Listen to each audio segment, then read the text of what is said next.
L'effet Pygmalion. Salut! Aujourd'hui, je voudrais te parler de l'effet Pygmalion. Connais-tu ce phénomène? C'est un mécanisme social très répandu dans notre société et à la fois très méconnu. Il a été décrit et démontré en psychologie déjà depuis plus de 40 ans par le scientifique Robert Rosenthal.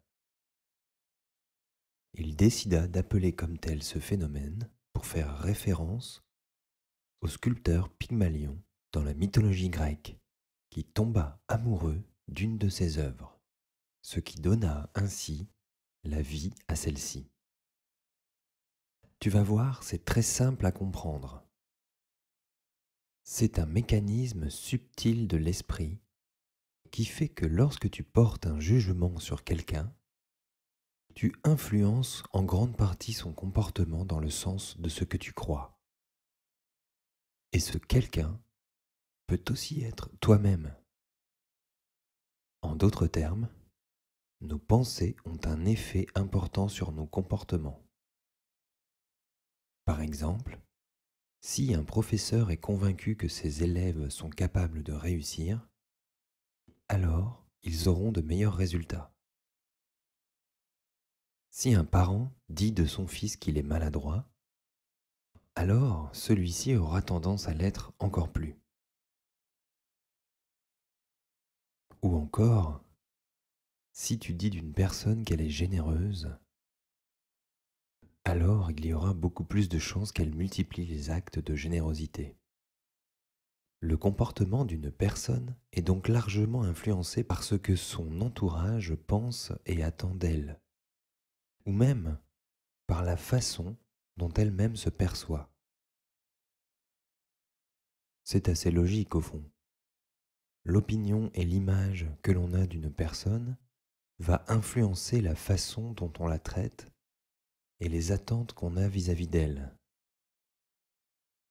En réponse, cette personne aura tendance à ajuster son comportement pour qu'il soit conforme à notre niveau d'attente. Si je considère que mon collègue a une créativité débordante, je vais attendre de lui qu'il apporte des idées fraîches et inédites. Et mon collègue va redoubler d'efforts pour y arriver afin de ne pas me décevoir.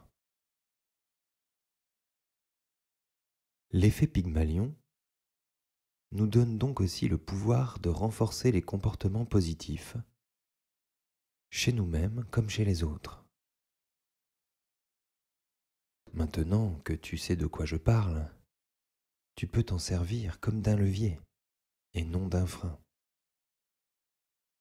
Tu peux travailler à changer ton regard sur toi et sur les autres, par exemple, en essayant de faire qu'ils soient bienveillants et encourageants. Tu peux aussi, par exemple, t'entraîner à attendre le meilleur au lieu du pire. Apprends doucement à éviter de généraliser et de faire des catégories. Essaie de limiter tes jugements négatifs. Chacun est différent, tu sais. Et il est aussi complexe de saisir ce qu'est une personne que de saisir ce que tu es toi-même. Je te souhaite une bonne chance pour ce travail.